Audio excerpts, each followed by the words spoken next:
بسم اللہ الرحمن الرحیم والحمد للہ رب العالمین والصلاة والسلام علی سید المرسلین وعلی آلہ وصحبہ اجمعین،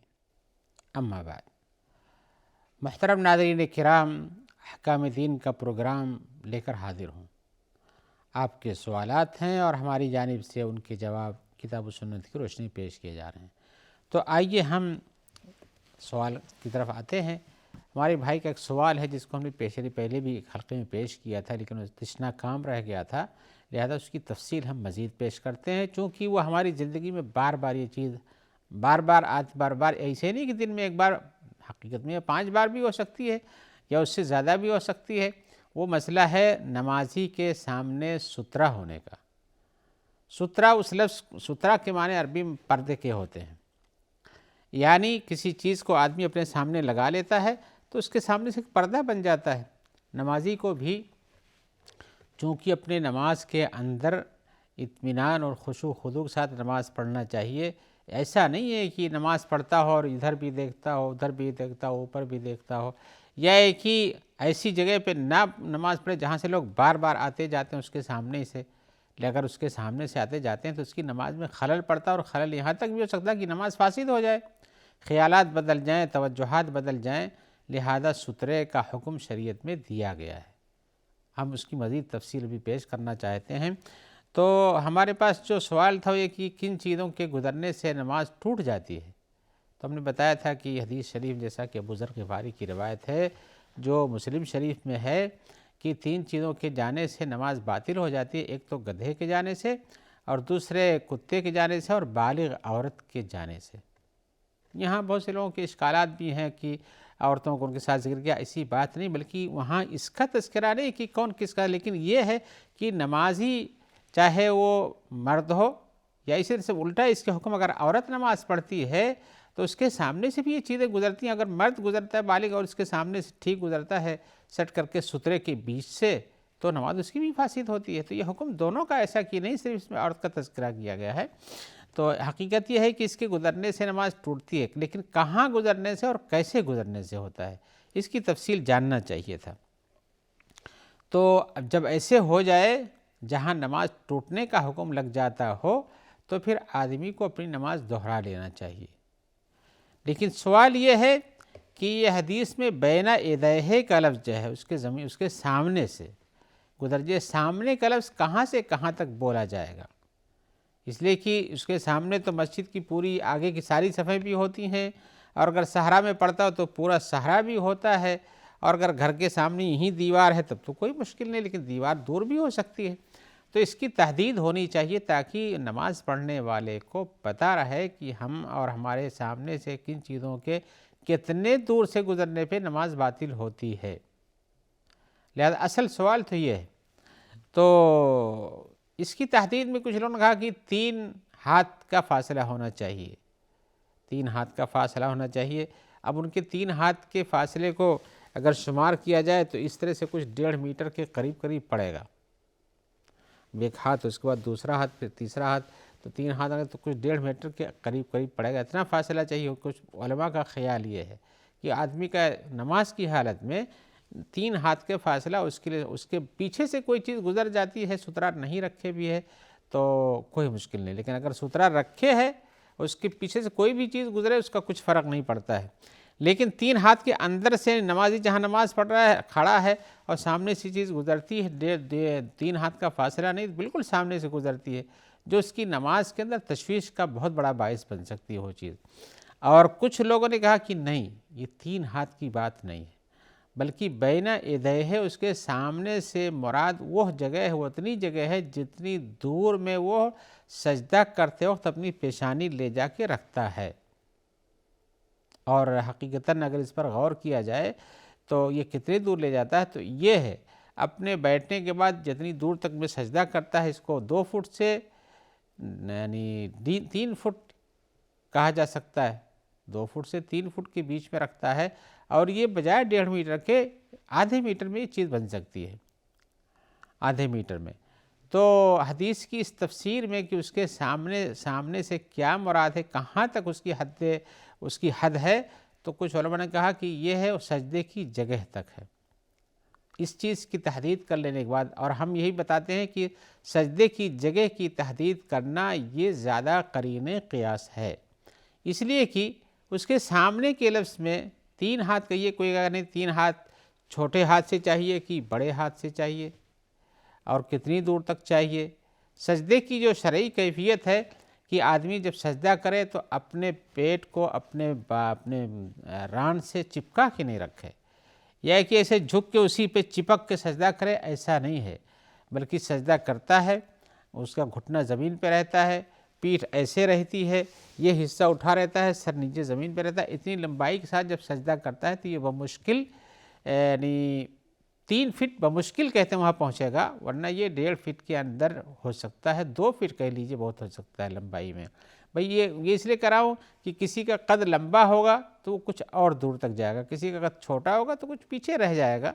یہ انسان کی اپنے قد و قامت کے حساب سے اس کا فیصلہ کیا جا سکتا ہے، اور ہر آدمی اپنے طور پر اس کی تحدید کرنے میں کسی بھی دقت میں پڑنے والا نہیں ہے کہ ہم جب کھڑے ہو کے سجدہ پھر جا کے زمین پہ کرتے ہیں تو ہمارا سر کہاں تک سجدے کی صحیح پوزیشن میں رہتا ہے۔ صحیح پوزیشن میں بتایا کہ یہ چپک کے پیروں میں چپک کے سجدہ کرنا مراد نہیں ہے، بلکہ ہاتھ کو ایسے رکھے، ہاتھوں کو زمین سے اٹھا ہونا چاہیے، اور اسی طرح سے جب سجدہ کرے تو یہ پیٹھ بھی سیدھی ہونی چاہیے، ایسے برابر نہیں، سپاٹ نہیں چاہیے، ایسے اٹھی ہونی چاہیے، اور یہ ہاتھ پھیلے ہونے چاہیے۔ اور اس کے بعد یہ پیر کا جو حصہ ہوتا ہے یعنی گھٹنے سے لے کر کے یہ ران تک، ران کے آخری کولہے تک یہ کھڑا ہونا چاہیے۔ تو ایسی صورت میں انسان لمبائی میں جو سجدہ کرے گا وہ 2 فٹ کے آس پاس میں پہنچتا ہے۔ میرے اس تفصیل کا مطلب یہ بیان کرنے کا تھا کہ صحیح بات اس کی تفسیر میں یہ ہے کہ آدمی کا سترا اس کے سجدہ کرنے کی جگہ تک کو حاوی ہوتا ہے۔ اب اگر سترا یعنی میرے کہنے سے فائدہ یہ نکلے گا کہ اس سجدے کی جگہ کے بعد کوئی انسان اگر جاتا ہے تو گویا کہ اس کے حد مطلوب سے باہر ہے، وہ سترا کی جگہ سے باہر ہے، اس کے سامنے سے باہر مانا جاتا ہے، لہذا اس کے گزرنے سے نماز میں کوئی حرج نہیں ہونے والا ہے۔ کوئی حرج ہونے کا مطلب یہ کہ نماز باطل نہیں ہونے والی ہے، ورنہ حرج تو بہت سے لوگوں کو ویسے بھی نماز میں اتنا ہی دور، اس سے زیادہ کے دور بھی چیزیں دیکھتے رہتے ہیں اور اس سے ان کو حرج پڑتا ہے، لیکن نماز کی حالت میں بہت زیادہ دور دیکھنے کی بلا ضرورت کوئی ضرورت نہیں ہوتی ہے۔ تو ہم جب یہ بتا رہے ہیں کہ اس کی جگہ جو ہے پیشانی سے جہاں سجدہ کرتا اتنی حد تک ہے، تو اس کے پیچھے اگر کوئی چیز گزر جاتی ہے تو اس کے آگے سے اتنے فاصلے کے بعد تو اس کی نماز میں کچھ فرق نہیں پڑتا ہے۔ اور ایسی صورت میں جن چیزوں کا حدیث میں تذکرہ ہے ان کے گزرنے سے یا کسی بھی چیز کے گزرنے سے پھر وہ نماز باطل نہیں ہوتی ہے، بلکہ حدیث میں تو آیا ہے کہ اگر کوئی آدمی آپ کے اور آپ کے سترا کی جگہ کی بیچ سے گزرنا چاہتا ہے تو آپ اس کو روکو، اور اگر نہیں مانے تو اس کو دھکا دے کے باہر دور کر دو، فَلْيُقَاتِلُوا کا لفظ ہے، اس سے باقاعدہ دفاع کرنے کی کوشش کرو۔ تو لیکن یہ کہاں تک ہے؟ آدمی ویسے بھی آپ دفاع کہاں تک کرے گا؟ یہ جو سجدے کی بات ہم کر رہے ہیں اس کی مناسبت سے جب حدیث میں آیا ہوا ہے کہ جب کوئی آدمی تمہارے اور تمہارے سترے کے بیچ سے گزرنا چاہے تو اس کا دفاع کرو، تو حالت نماز میں اگر کھڑا ہے آدمی کسی جگہ تو دفاع کرنے کا یہ مطلب نہیں کہ اس کو ہٹائے گا تو آگے چل کے جائے گا، پھر اس کو ہٹائے گا یا دائیں گھوم کے جائے گا یا بائیں، بلکہ جہاں کھڑا ہے تو جہاں کھڑا اس کا ہاتھ بھی اتنا ہی لمبا ہوگا جہاں جسم سے، تو سجدے کرنے کی جگہ سے پیچھے ہی رہے گا۔ تو حدیث میں جو اس بین یدیہ کی تحدید کی جاتی ہے وہ سجدے کرنے کی جگہ تک یہ زیادہ قرین قیاس ہے۔ اب ایسی صورت میں جب آدمی گزر جائے اس کے سامنے، جب کوئی چیز کا نماز باطل کرنے والی سجدہ کرنے کی جگہ کے پیچھے سے جائے تو اس کے نماز میں فرق نہیں پڑنا چاہیے، نہ بطلان ہونا چاہیے، اور نہ ہی جو گناہ اس پہ وارد ہے وہ پڑھنا چاہیے۔ حدیث شریف میں آیا ہوا ہے کہ اگر آدمی کوئی اسی نمازی کے سامنے سے گزر جاتا ہے تو اس کے لیے یہ بہتر نہیں بلکہ بہتر تک کھڑا رہے، چاہے اس کو 40 تک یعنی 40 تک، اس حدیث میں لوگوں نے کہا کہ 40 سے 40 سال مراد ہے، کھڑا رہ جائے، یعنی یہ گزرنا کافی بڑا جرم دکھائی دیتا ہے۔ اور کیوں نہ ہو، نماز ایک عظیم عبادت ہے اور اس عظیم عبادت میں خلل ڈالنا منع ہے۔ مسجد میں جب کوئی نمازی نماز پڑھتا ہو یا کہیں بھی نماز پڑھتا ہو اس کے بغل میں بیٹھ کے آپ زور سے تلاوت کریں، یہ بھی منع ہے، جبکہ یہ بھی عبادت ہے وہ بھی عبادت ہے، لیکن نماز کی عبادت اپنی جگہ پر کافی مقدم مانی جاتی ہے، لہذا حدیث میں جو آیا ہوا ہے یہ سجدے کی جگہ تک یہ حد پہنچتی ہے۔ اب ایسی صورت میں یہ بات آتی ہے کہ گزرنا مراد ہے، لیکن اگر کوئی چیز پہلے سے پڑی ہوئی ہو تو اس سے نماز میں فرق نہیں آتا ہے، اس لیے کہ انہوں نے اس میں ایک سوال میں اشارہ کیا کہ کیا گزرنا مراد ہے یا اس چیز کا وجود پہلے سے ہو تو بھی مراد ہے؟ ہم کہتے ہیں نہیں، وجود ہو تو پہلے سے مراد نہیں ہے۔ اس کی دلیل کیا ہے کہ رسول اللہ صلی اللہ علیہ وسلم نماز پڑھتے تھے اپنے گھر میں، اور سجدے کی جگہ پہ جب سجدہ کرنے جاتے تو اپنے ہاتھ سے اشارہ کرتے، حضرت عائشہ کے پیر میں ہاتھ چھو بھی جاتا تھا اور اس کے بعد ہٹا لیتی تو آپ سجدہ کرتے تھے۔ کمرے میں تنگ دامانی تھی، جگہ کم تھی، ایسا نہیں تھا کہ ادھر دور چارپائی ہو پھر یہاں پوری جگہ خالی پڑی ہوئی ہو وہاں نماز پڑھ لیتے ہوں، بلکہ کبھی ان کو آگے ہوتی تو ان کا پیر ہٹا کر سجدہ کرنے کی جگہ بنتی تھی۔ لیکن ہم جو اس سے استنباط کرنا چاہتے ہیں وہ یہ ہے کہ پہلے سے اگر عورت وہاں پہ ہے اور وہاں یعنی آپ کے محارم میں سے، تو آپ کو وہاں دیکھ رہنے سے گزرنا مراد ہے، گزر نہیں ہونی چاہیے، نہ ایسی کوئی چیز ہونی چاہیے تھی۔ تو یہاں گزرنا مراد ہے، کسی چیز کا وہاں پہلے سوئی ہوئی ہو یا اس طرح سے پہلے ویسے بیٹھی ہوئی ہو آپ کے محارم میں سے، تو اس سے نماز میں فرق نہیں پڑتا ہے۔ لیکن غیر محارم کے درمیان آپ یہیں اگر کئی بیٹھے ہو تو غیر محارم کے درمیان آپ کو ایسے نماز پڑھنے کی ضرورت ہی کیا ہے؟ تو ایسی صورت میں یہ ہے کہ ایسا کریں۔ لیکن یہاں ایک سوال یہ بھی بتا دوں کہ جب سترے کی جتنی اہمیت اتنی زیادہ ہے تو کیا اس کا رکھنا لگانا ضروری ہے؟ اور نہیں کرے گا تو گنہگار ہو جائے گا؟ تو ہم یہ کہیں گے کہ نہیں، گنہگار نہیں ہو جائے گا، سترہ لگانا اچھی چیز ہے، سترہ میں نماز پڑھنا اچھی چیز ہے۔ اسی لیے صحابہ کرام کے بارے میں آتا ہے کہ جب وہ مغرب سے پہلے کی بات جہاں سے تذکرہ ہے مسجد میں جاتے تو دیکھتے کہ بہت سارے صحابہ کھمبوں کے پیچھے پیچھے کھڑے ہیں، کھمبوں کے پیچھے نماز پڑھتے ہیں۔ کھمبوں کے پیچھے کیوں ہوتے تھے؟ تاکہ یہ کھمبا ایک سترہ بن جائے، کھلی جگہ میں ایسے نہیں پڑھتے تھے، اور اقامت سے پہلے نماز کے 2 رکعت پڑھ لیا کرتے تھے۔ تو اس سے ثبوت ملتا ہے کہ آدمی کو سترہ بنا لینا چاہیے، پہلے سے سترے کی جگہ مسجد میں ہو تو وہیں نماز پڑھنی چاہیے، دیوار سے قریب ہونا چاہیے، آپ کے سامنے کوئی ایسی ساتر ہو، کوئی ایسی چیز حاجز ہو جس کی بنیاد پر آپ کے سامنے سے لوگ نہ گزرتے ہوں، وہ بہتر ہے۔ لیکن اگر آپ سے سترہ نہ ملا، نہیں لگا اور آپ نے نماز پڑھنی شروع کر دی تو یہ آپ پر گناہ نہیں ہے، بشرطے کہ آپ اس کا احتیاط پہلے سے کرتے ہوں۔ نہیں تھی کوئی چیز تو لیکن اگر آپ کہیں میدان میں ہیں تو آپ کو کوئی، جیسے حدیث میں آیا ہوا ہے کہ کجاوا کے پچھلے والی جو لکڑی جو کھڑی ہوتی ہے، اس پہ آدمی بیٹھتا ہے اونٹوں پر، تو پیچھے سے 2 لکڑی ہوتی ہے، آگے سے بھی 2 لکڑی، پیچھے جو لکڑی وہ 1 ہاتھ سے 1.5 ہاتھ کے برابر رہتی ہوگی، آپ کجاوا دیکھیں تو آپ کو سمجھ میں آئے گا۔ تو اتنی لکڑی سامنے گاڑ لیتے تھے، اونچائی کی ایک لکڑی گاڑ لیتے تھے۔ تو ایسے اگر آپ کے پاس کوئی چیز ہے جس سے آپ انتظام کر سکتے ہیں تو بہتر ہے۔ اور صحابہ کرام کے تفصیلات میں بھی ہے کہ وہ اپنی اونٹنی سامنے کرتے، پیچھے اس کے نماز پڑھتا، اس کے سامنے سے کوئی بھی گزرتا رہے کچھ فرق نہیں پڑتا تھا۔ حضرت عبداللہ ابن عباس جب وہ مکہ مکرمہ میں حج کے زمانے میں اپنی گدھی پہ بیٹھ کے آئے اور صفوں کے بیچ سے گزر گئے، یہ بات بھی بتا دینی ضروری ہے سترے کی مناسبت سے کہ امام کا جو سترہ ہوتا ہے وہ سب کے لیے سترہ ہوتا ہے۔ امام کے سامنے جب نماز پڑھائی جا رہی ہو تو امام کے سامنے سے نہیں گزرنا چاہیے، اس لیے کہ ان کے فرق سے ان کی نماز باطل ہوئی تو سب کی باطل ہو جائے گی۔ لیکن صفوں کے بیچ سے کوئی گزرتا ہے یا گدھا گزر جاتا ہے یا کتا گزر جاتا ہے تو اس سے ان کی نماز باطل نہیں ہوتی ہے، اس لیے کہ امام کا سترہ سب کے لیے کافی ہوتا ہے۔ لیکن اگر آدمی تنہا پڑھتا ہو تو خود اپنا ہی امام ہے، لہذا اس کے سامنے گزرنے سے، جیسے سنتیں پڑھتا ہے گھروں میں یا مسجد میں، تو وہاں احتیاط کرنا چاہیے۔ آئیے ہم ایک اور سوال کی طرف آتے ہیں۔ سوال میں پوچھ رہے ہیں کہ کیا چھوٹا بچہ جو ابھی ولادت کے پورے مرحلے کو نہیں پہنچا ہے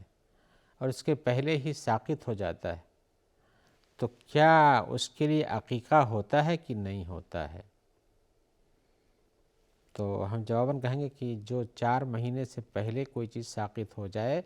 جنین میں سے تو اس پر کوئی عقیقہ نہیں ہے، بلکہ اس کا نام بھی نہیں ہے، اس کے لیے جنازہ بھی نہیں ہے، اور حقیقتاً اسے کہیں بھی دفن کیا جا سکتا ہے زمین میں۔ وہ خالی ایک گوشت کا لوتھڑا ہوتا ہے کوئی بہت، اور اگر 4 مہینے سے قریب ہے تو کچھ اس میں شکلیں بن جاتی ہیں، لیکن روح تو 4 مہینے کے بعد پھونکی جاتی ہے، جیسا کہ حدیث شریف میں آیا ہوا ہے۔ لیکن 4 مہینے کے بعد گرا ہے تو پھر اس کا نام بھی رکھا جا سکتا ہے، اور اسی طرح سے اس کو غسل دے کر کے، اس لیے کہ اس کی پوری شکل بنی رہتی ہے جس کو آپ باقاعدہ اٹھا سکتے ہیں، رکھ سکتے ہیں، تو اس کو غسل دیا جاتا ہے، اس کو کفن بھی پہنایا جا سکتا ہے، اور اس پر نماز جنازہ بھی پڑھی جا سکتی ہے، اور مسلمانوں کے ساتھ اس کو وہاں لے جا کے قبرستان میں دفن کرنا چاہیے۔ اور اسی طرح سے آپ نے جو سوال پوچھا عقیقے کا، تو